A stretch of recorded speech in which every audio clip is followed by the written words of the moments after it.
What's up, guys? This is Brave, and I'm here to review another season of The Chi. This is season 6, you guys. Season 6, episode 1. And we all know that we have had our ups and downs with The Chi. Let's be honest. We've had great seasons, we've had okay seasons, and we've even had some questionable seasons. But baby, season 6 looks very promising, okay? So this episode is titled New Chi City, and let's get right into the review. I am not going to go in order of events.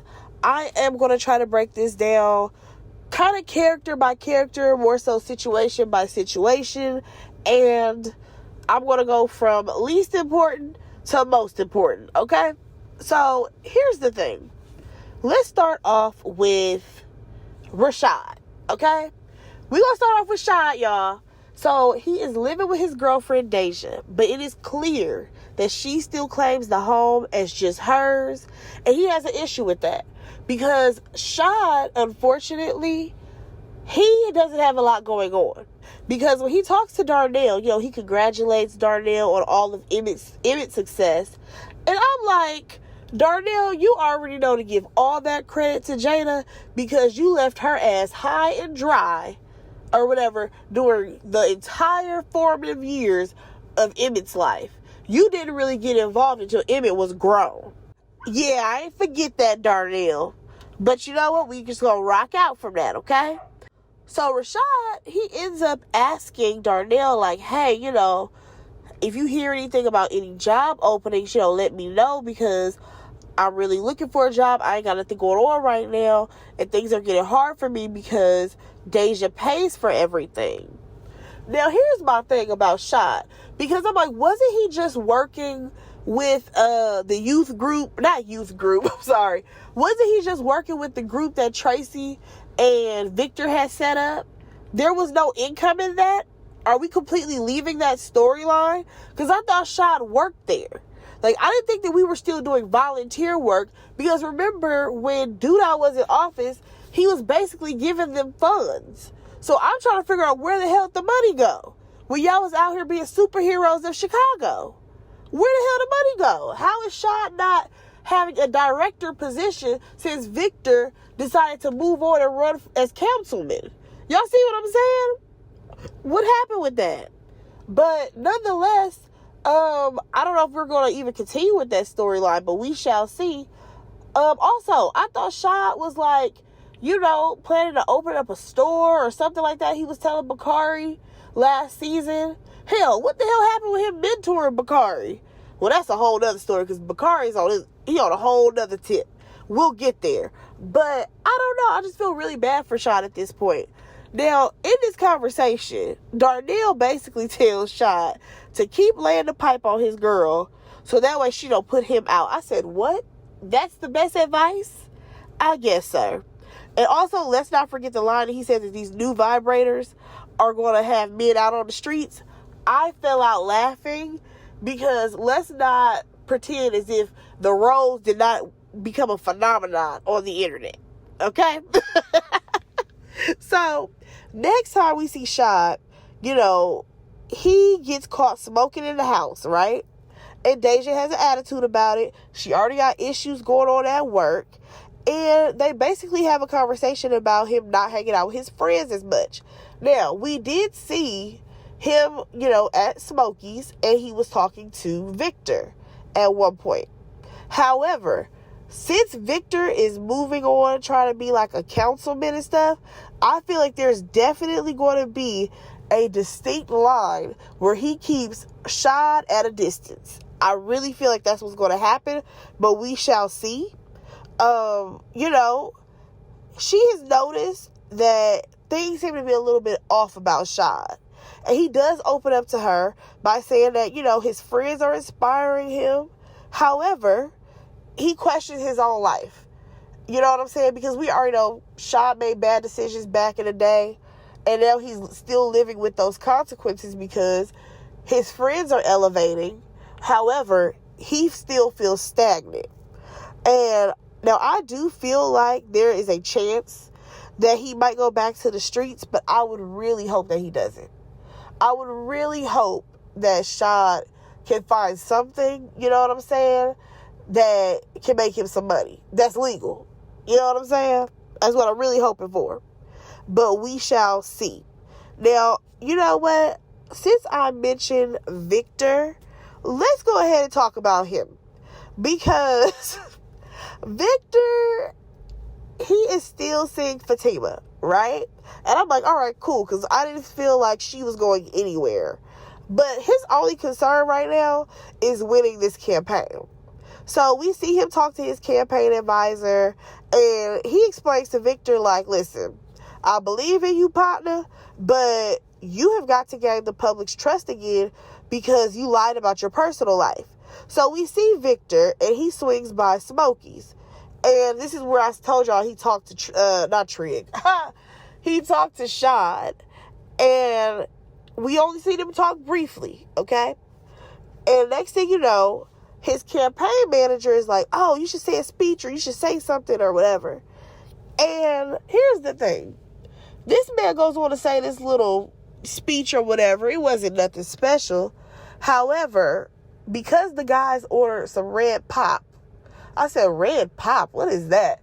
I had to realize that was soda. I guess strawberry flavor.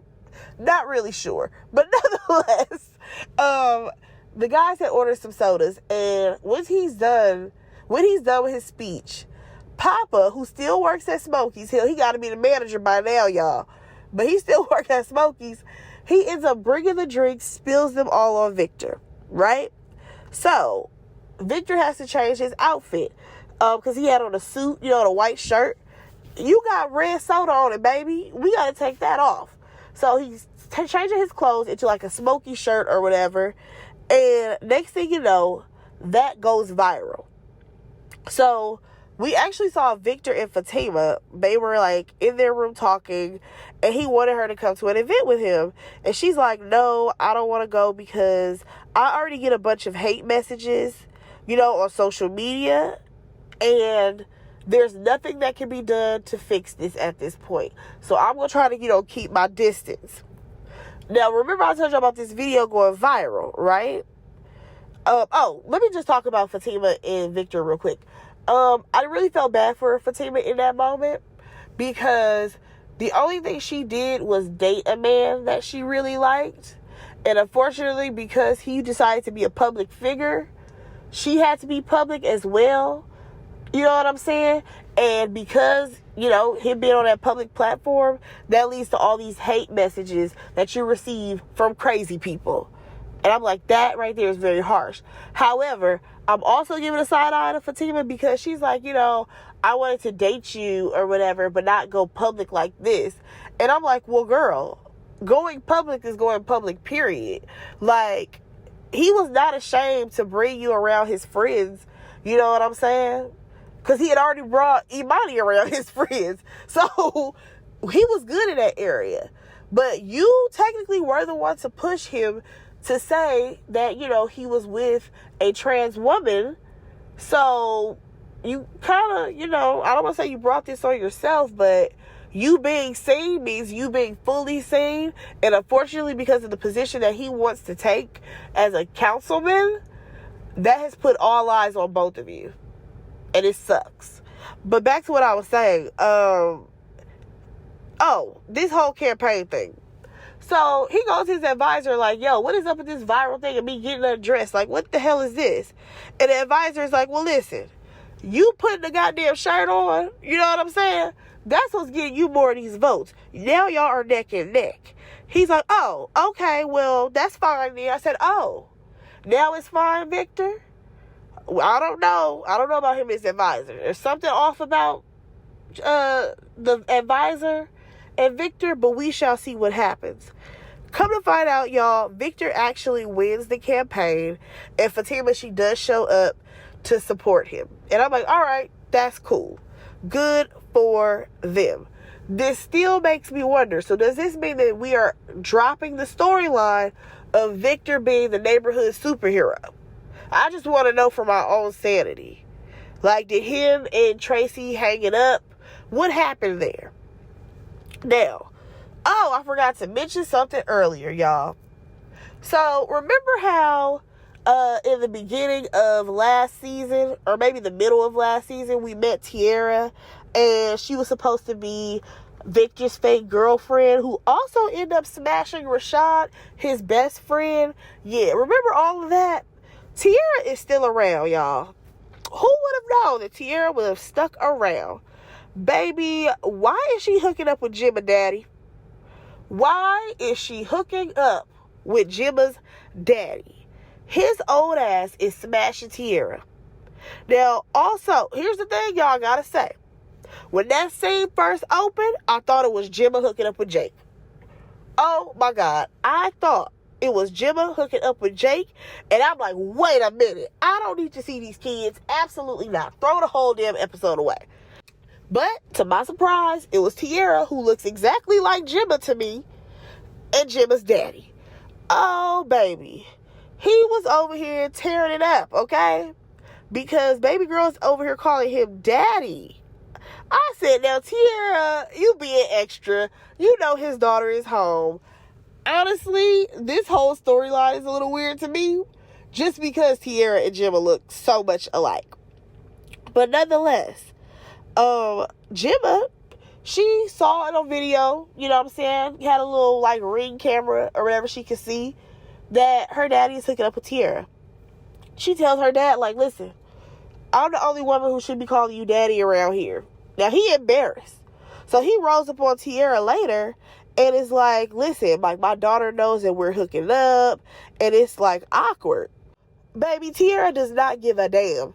She's like, and what that got to do with me? Last time I checked, I was hooking up with the daddy. I'm not worried about the daughter, okay? That's the type of time she's on. Because she's like, this girl know what sex is. Didn't she have a pregnancy scare last year? Whoa, Tiara, whoa. I'm like, my God. I did not expect for her to go there. But she does tell him that he needs to introduce her to his daughter instead of treating her like, you know, a cuddy buddy. So we actually do see the meeting between the three of them. And baby, Gemma is giving her the cold shoulder. So Tiara is like, I'm not going anywhere. So I suggest you get used to me. And then Gemma hit her with the love interest come and go, but daughters are forever. I said, look at this little competition. This is ridiculous. So Gemma's dad, at one point, he says that, you know, because they were going back and forth a little bit. He's like, you know, Gemma, at some point you're going to move out or whatever. He has love for the both of them. Baby, why he say that? Because Gemma was over it. She gets up and storms out. Listen, Gemma, daddy got to have a life too, okay? You're not the only one about to be getting some action around that house. Because we know how you and Jake done got down. Hell, you had a pregnancy scare. But here's the thing, you guys. I want to be completely honest. I am not exactly sure if I'm here for Tiara and Marcus, because honestly, I was gunning for Marcus and Rosalind. Let me tell y'all why. Because Gemma has been running that damn house for a long time. Since we met Gemma, she has been running her daddy ragged. Since we met her, okay? I would have loved to see Rosalind, who is very headstrong, very, you know, smart. I would have loved to see her come in, and maybe her and Gemma may have clashed a little bit for a couple of episodes, but at some point we would see them transition into a relationship where Gemma is able to get a little bit of motherly love that I feel like she is missing. Now, I don't know where the hell Gemma's mother is, because I don't even think the lady is dead. I don't know where her mama is, but I feel like it would serve Gemma, especially in this time that she's in, about to go off to college. Hell, I don't even know if she's interested in college no more, because once she started messing around with Jake, she thought college wasn't even a thing that she wants to do anymore. But I'm just saying, I would have loved to see someone like Rosalind, as headstrong as she is, and how smart and just, you know what I'm saying, a woman that's about her business, really be able to guide somebody like Gemma. That was the storyline that I was more so looking forward to, because I don't really like the cattiness of Tiara, if that makes sense. But let me know what y'all think about that. Now, since I'm speaking of Gemma, you know what? I think I'm going to swing on over to the kids, who are not kids anymore, you guys. The kids are not kids, but I'm still going to call them that. Let's start off with Kevin. My boy is emancipated, baby. He said, I'm sick and tired of Nina and Dre. They are not parents. They are just bodies in the same house that I'm in. Why do I need to answer to them? So we literally see him get the keys to his apartment, his own apartment, and he ends up going back over to his parents' house, though, because he got to raid their house for some food, because, you know, baby boys get a taste of the real world, and bills is high, you know what I'm saying? Buying stuff to furnish the apartment. Yeah, he ain't got no food. Baby boy's going to be eating some oodles and noodles, you know, for a cool little minute, because he's going to get hit with the real world, okay? I think we're definitely going to see that this season. So, here's the thing that got me, y'all. Baby boy said, because, you know, I got to pay my car note. I said, who wrote this? Who wrote this? Because people do not even say a car note anymore. Maybe in Chicago, but I know for sure in LA, ain't nobody saying no car note unless you are, like, older. Ain't no teenager talking about a car note. They're going to say a car payment. Okay? But nonetheless, we see him have a conversation with Lene, and he tells her that, you know, he's throwing a party later or whatever. Now we get to Kevin's party. Jake over there hating, y'all. Big hating. I said, let me tell you something. Jake has been Kevin's biggest hater since they was kids. And it still is happening. Because he's over here trying to compete with Kevin, talking about how he get his own place before me. Because he got emancipated, nigga. That's how. What you mean? So, Papa, we got to talk about Papa real quick. Papa got a little crush on a girl who works at the restaurant he works at. Where he works? Smokies. He got a little crush on this girl named Kenya, right? Pretty girl, right? We saw him and Bakari. They were talking in in Smokies. And we see him try to, like, flirt with Kenya or whatever. It was real cute. Real smooth with it. She's 19 years old. And, you know, according to him, he turned 18 in the summer, okay? Now, keep in mind, y'all, it's winter. So, baby boy got a solid, 6 months before he turned 18. But nonetheless, he is interested in her. So, Papa at the party, he wants to slide in Kenya's DMs because he's super interested. Now, Bakari, he over there being a hater because he like, nah, you don't need to be in her DMs. You already liking her pictures, blah, blah, blah. Baby, and come to find out, Bakari is for real with Lene. They are still rocking strong. And I'm just like, hold the hell up. Because we're going to get into Bakari's life in a little bit. But don't be trying to put Lene in harm's way. Baby girl has been through enough with her own family issues. Because we remember what went down with her brother. But nonetheless, I don't think Papa ended up DMing her. But Kevin ends up walking up. And he's like, oh, who is she? Like, who is this girl? Because he's looking at the girl in Papa's phone. And Papa, he mentions how, you know, she's 2 years older than him. Here come Aisha. Oh, so you like older women now. Girl, and what it is. And what about it? You don't want Papa? Like Papa told her. You don't got time for me anymore. And she's like, oh, I never said that. Bye, Maisha. Bye, Maisha. Because let's be honest. I thought that we was going to see Maisha, popping out here. I thought she was going to be like, you know, Papa's holding me back, but I'm about to be out here. I'm about to be bossed up. I thought we was going to see her with, a new boyfriend already. We going to get there, but not this one. Not the guy she went to go kiss, okay? I'm thinking that Maisha was going to meet a cute little dude, and we was going to get, some new character vibes. You know what I'm saying? But that's all we got, because I'm still trying to figure out Maisha. So what was so wrong with Papa that you broke up with him?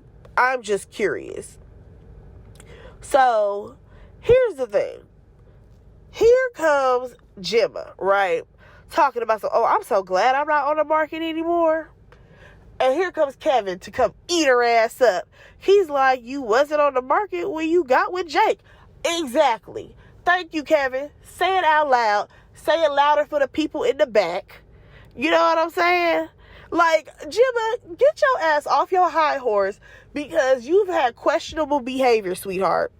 And we ain't gonna forget about it because you did our boy Kevin wrong as hell. And here's the thing. Do I want Papa to move on from Maisha? Absolutely. Absolutely. Because she played with my boy's feelings. And he's trying to get Maisha back. And she has been stubborn on the fact that she don't want Papa. Oh, it's very clear why you don't want Papa. Because we get to the end of the party, y'all. Party's over. Okay? And Maisha, she stays over to help Kevin clean up. I said, girl, why are you here? Why are you still here? What's going on here, girl? Now, she says that she will always have love for Papa, but he's not the one for her, and they are just going to, have to be friends. Because Kevin, he asked her, like, oh, what's going on with you and Papa? Now, we learn about Kevin and his love life. He got dumped by Simone because, according to her, she can't be with a Virgo longer than 3 months. I said, here she go with this astrology. Now we get this awkward TV thing where the people are kind of staring at each other but looking down. The music slows down, you know what I'm saying? And we get that little weird kiss, right? When I tell you I was pissed off, y'all. Pissed off. Pissed. Because why are we fucking up the friend group again? We literally just got the friend group back. We just got back good. And it's slightly not even good like that. Why would we fuck it up again? It makes no sense. Like, I understand that people always want to have this idea. Well, they're teenagers. They date each other. What the fuck are y'all talking about? Teenagers got options. You mean to tell me out of the 100, you know what I'm saying, hundreds of kids these people have seen going to school together, you meet people from different schools. These kids got options. It don't make no sense for Kevin and Maisha to have anything going on at this point. Now, here's the thing. I understand that that's where we started in the series, but I don't think that's where we need to end. I don't think this needs to go any further. Because for Kevin to cross Papa, that shit don't even make sense. It doesn't make sense. For Kevin to cross Papa in that type of way, the same way Jake did him, it just won't. I'm sorry. And honestly, I understand y'all love to have this idea that teenagers all date each other, but really they don't. Or at least not me and the crew that I used to run with. If one of my friends had them, baby, I don't want them. I don't. No. I'll date his homeboy, but not him. You know what I'm saying? But yeah, what y'all feel about that? Where y'all head at when it comes to this whole Papa, Maisha, Kevin situation? Oh, also I forgot to mention, Jake has a little clothing line that might be popping off this season. Good for him. That's really good for him. He has Gemma practically handling the books and inventory. So we shall see what happens with that. But let's go ahead and move on, you guys, because we are going to go on to, you know what? Let's go into Keisha and Emmett, which will then tie into Emmett and Douda, and you know how this train will ride. So, Emmett and Keisha, you guys. First of all, we started the show with them getting busy, okay? I said, baby, one thing about The Chi, you gonna get some sex scenes with Emmett. I feel like every season we have an episode with Emmett banging somebody out at the top of the episode. Or am I tripping? I feel like we always get this, okay? But nonetheless, it's clear that these two are out of the honeymoon stage and real life has kicked in. Now, for Keisha, she has a new job on the horizon as a teacher, I believe, which she must gonna be a TA because there's no way she's gonna be a teacher. Baby girl ain't even finished college. So she's gonna be a teacher's assistant. That's what I'm gonna assume, okay? And while she is, going in for this job. Now, prior to this, let me start off by saying this. When they were in that bedroom or whatever, the kids is hungry, banging on the door, whatever. And that's when we started to see that there's some issues with Keisha and Emmett. And, she's like, I have this job thing coming up. I can't be late, right? Baby girl was late. That right there started the whole thing off wrong. Because the teacher was like, listen, you cannot be late. We don't want the parents to bring the kids late. The teachers for sure cannot be late, okay? This is where Keisha messed the shit up, though. Because she was going on about how, because, me and my boyfriend, we got into it. You not even hired yet, girl. You ain't even been here for 6 months yet. You can't be telling her your personal business like this. Keep it quiet. Keep it quiet. So, we get a scene with this little boy named Messiah. The teacher wants him to read in front of the class, and he does not. He does not want to read in front of the class. The teacher puts him on timeout. So, we see that Keisha suggests that maybe, he's embarrassed because he may not be ready to read in front of the class, or, maybe there's something going on. Baby, the teacher basically told her, listen, this is how I run the show, and you can leave if you feel like, what I'm doing is wrong. And I'm just like, hold on, Keisha, let's get hired first. Then we may be able to say a little something. You know what I'm saying?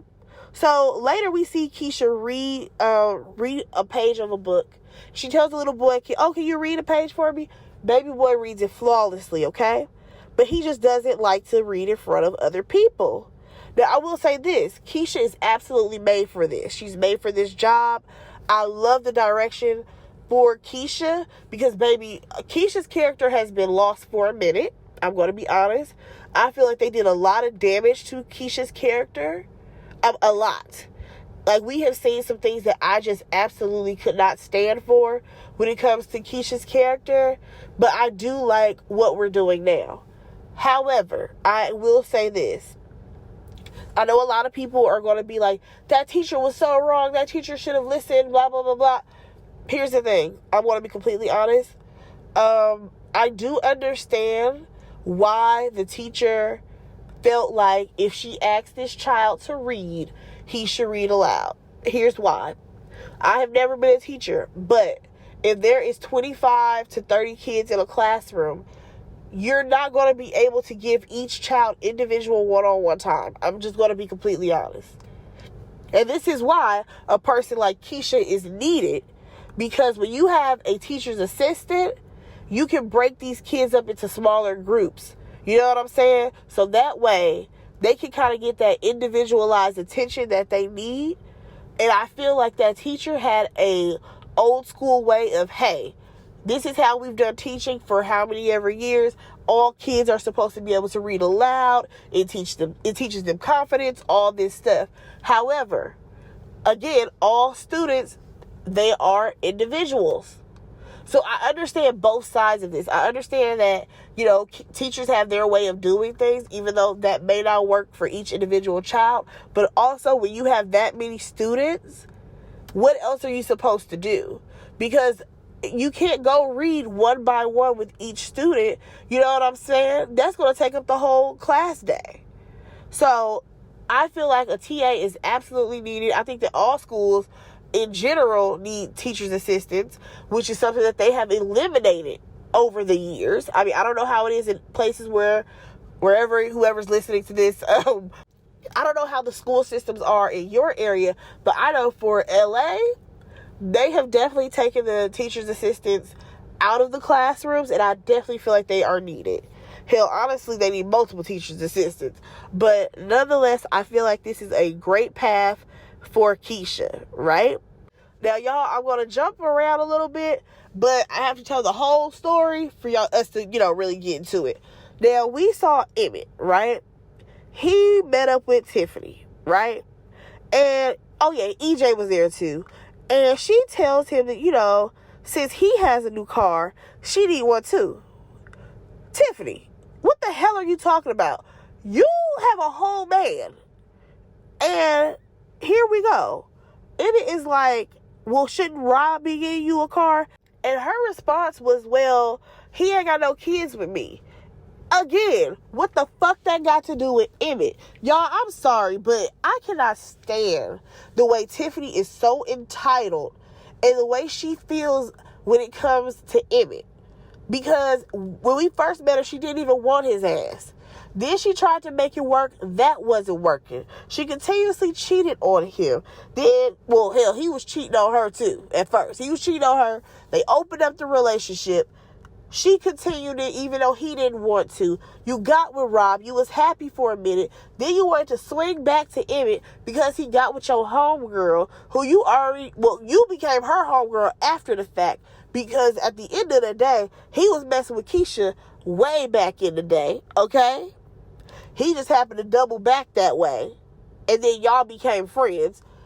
Now you asking him for a car? What the hell are you doing with your money?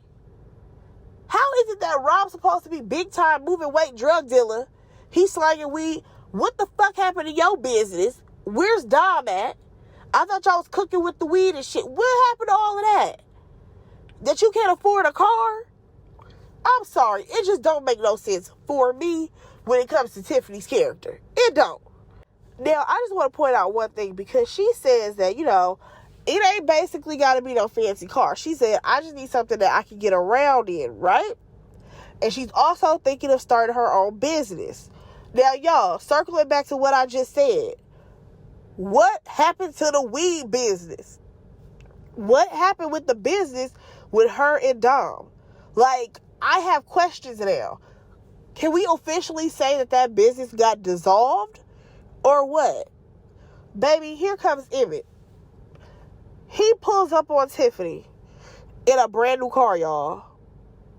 Fresh off the lot. Fully paid for. Nigga. I know you fucking lying. I know you're fucking lying.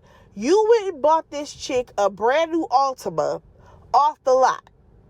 You mean to tell me you spent about 30 grand on your ex? Nigga, how much money is you making at Smokey's?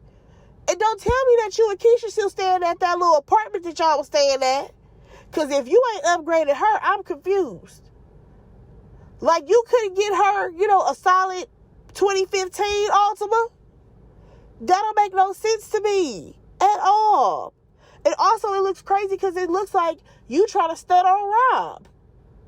And you already know Rob had a little issue with it, but it is what it is. Because next thing you know, this man, him and Tiff, they was christened in the car. You know what I'm saying? They was christened in the car, He was getting that action. I did laugh because Rob... First of all, Iman Shumpert is so fucking tall, right? So I said, how the fuck they gonna shoot this scene in this Altima, right? He's standing up out the car, and she's in the car getting banged out. I said, oh, okay, that makes sense. But my whole thing is, how in the world is Emmett supposed to be in a solid relationship with Keisha, and you spent $25,000 plus on your baby mama, and you didn't even tell her? That's crazy. So Keisha and Emmett, they are in bed together, and she got an attitude because he bought Tiff a new car without talking to her. Now he feels like it's his baby mama. He can do whatever he wants and all of this stuff, and he don't need Keisha permission. I said, Negro, are you serious? And she's like, no, but it definitely, deserved a conversation, because we definitely wouldn't have got her nothing off the lot. It would have been a used lot. It wouldn't have been no brand new car. Are you kidding me? And then on top of that, they arguing or whatever, and he ends up leaving the house. I said, oh, I know you lying. Because if you was just laying in the bed, baby, it's past 11 o'clock. It's past 10 o'clock, baby. You not leaving this house. You done lost your mind. I'm sorry, but Emmett was tripping in that situation. I was with Keisha. How dare you? Because also, if I was Keisha, I would have pulled the fuck up on Tiffany and been like, you really asked my nigga for a car? Really? And you got Rob laying in your bed every night?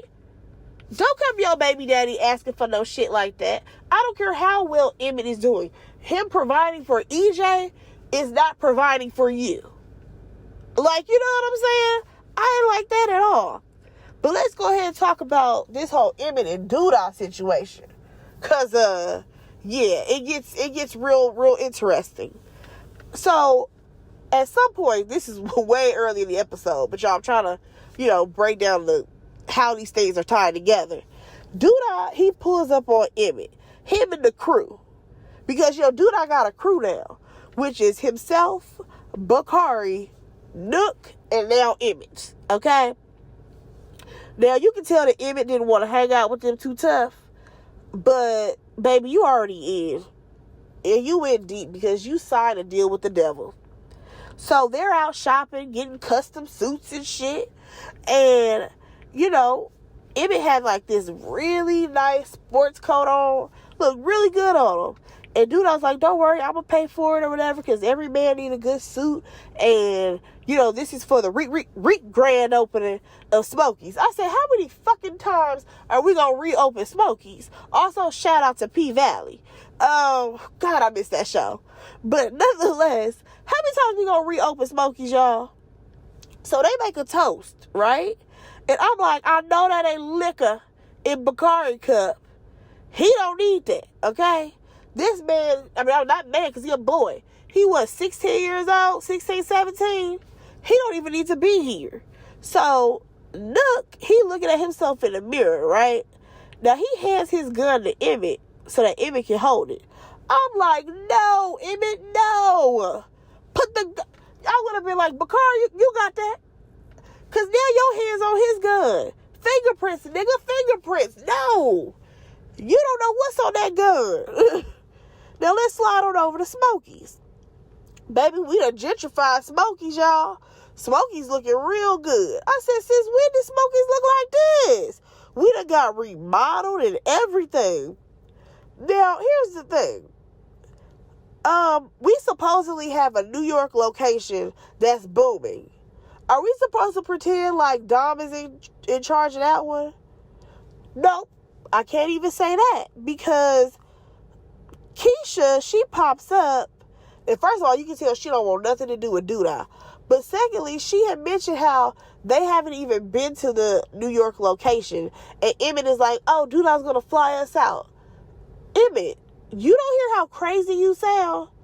That Douda supposedly has a New York location that you have yet to see, yet to be involved in.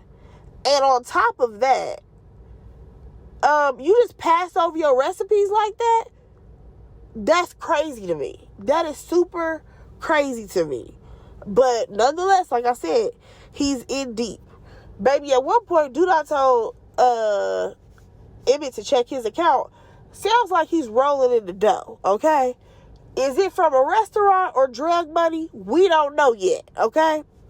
So later we see Douda, he has a conversation with Rob. And what's crazy is that he tries to mention how, he's growing Emmett's business and how he can grow Rob's business. Rob has no interest in this. And he tells him, don't be comparing me to any guy, especially not Emmett.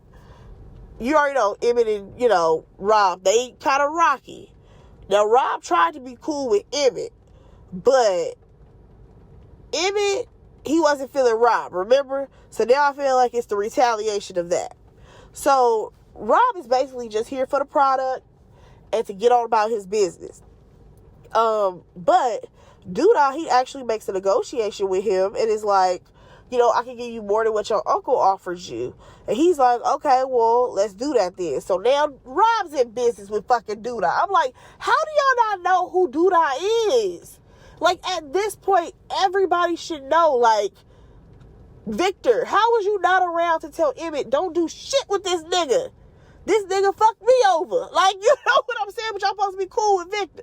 See how shit don't be making sense on the Shy? Don't nobody talk to each other about the important shit, okay? But nonetheless, another thing I want to point out was the fact that they were talking about Q9 at one point. And basically, Douda, he was trying to make it seem like, he don't know what could have possibly happened to Q. Knowing that he the one who shot him. But Rob, he was like, he owed a lot of people from gambling. Who knows if that was, part of it. Now, if you ask me, I feel like Rob may be on to knowing that Douda had something to do with it, but he gonna play it close to the chest for a minute. But we gonna see what happens. So, y'all, later on, we see Nook and another guy named Zay. They steal a car. Oh, but this guy, he knows cars.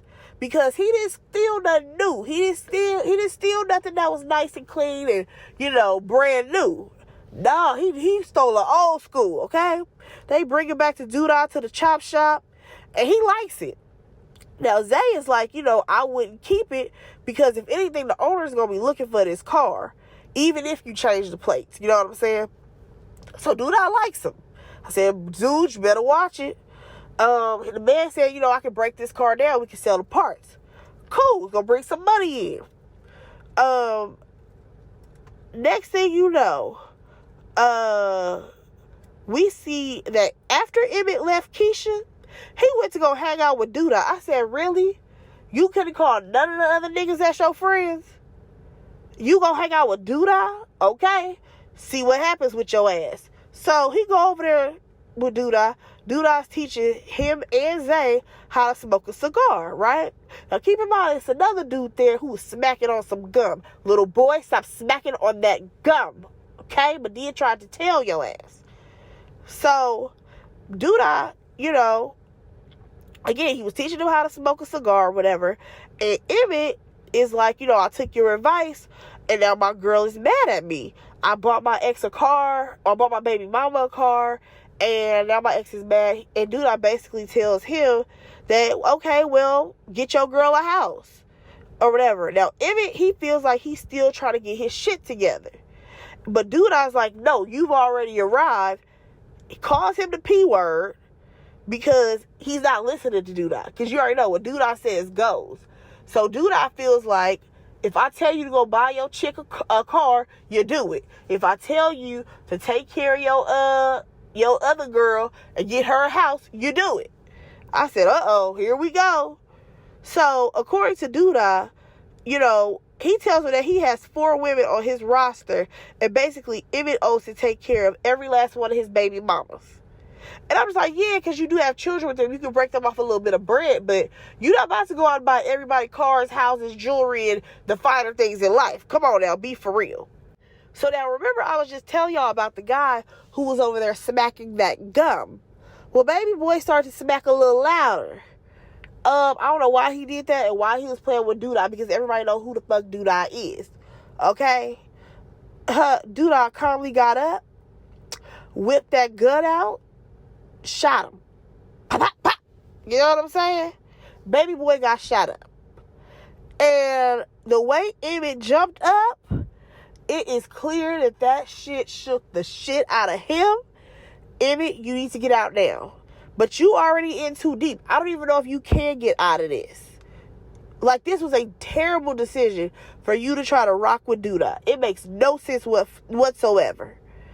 So, Douda, he puts his coat on and he strolls on out the door while you have Nook and Zay, they drag the body out. Now, you know what's crazy, y'all? Bakari was there. And I'm like, you know what? We already know Bakari has been through a lot. Hell, Bakari has even shot somebody.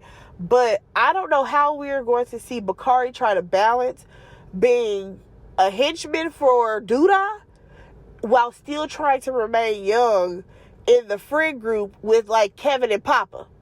I don't know how the hell that's going to work, because that young man is definitely living 2 total different lives. You know what I'm saying? But nonetheless, let's talk about this can't talk about the last thing. I got to jump back to something else, which was Tracy, y'all.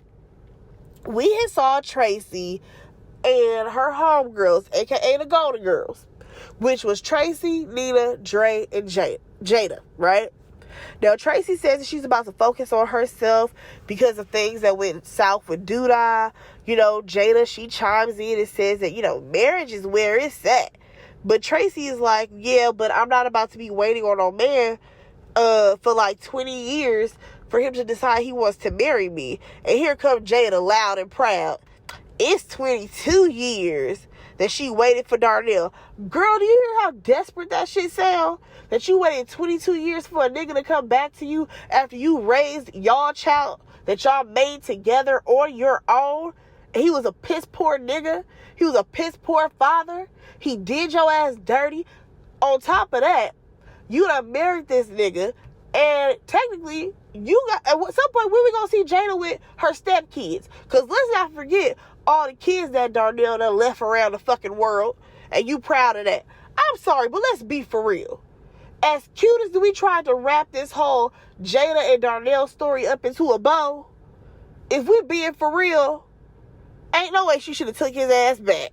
Let's be honest. But nonetheless, Tracy, she does raise a valid question of why is it that women have to be in a relationship with a partner to be happy? And I'm like, you know what? Because honestly, you do need to find the happiness within yourself. So that way, you are always secure in yourself and you don't always have to lean and need a partner. I'm like, okay, Tracy, you talking a good game. Let's see how long this lasts. Baby, remember I told you how all this going to have to circle right back to Doodah? Why did Doodah pull up on her, y'all? Doodah pulls up on Tracy or whatever, forces himself into the house, let's be honest. And he want that old thing back ASAP, okay? Now, unfortunately, we do see her give in to Doodah. She cannot resist that man. And he gave her the D and skedaddled. That's all that happened there.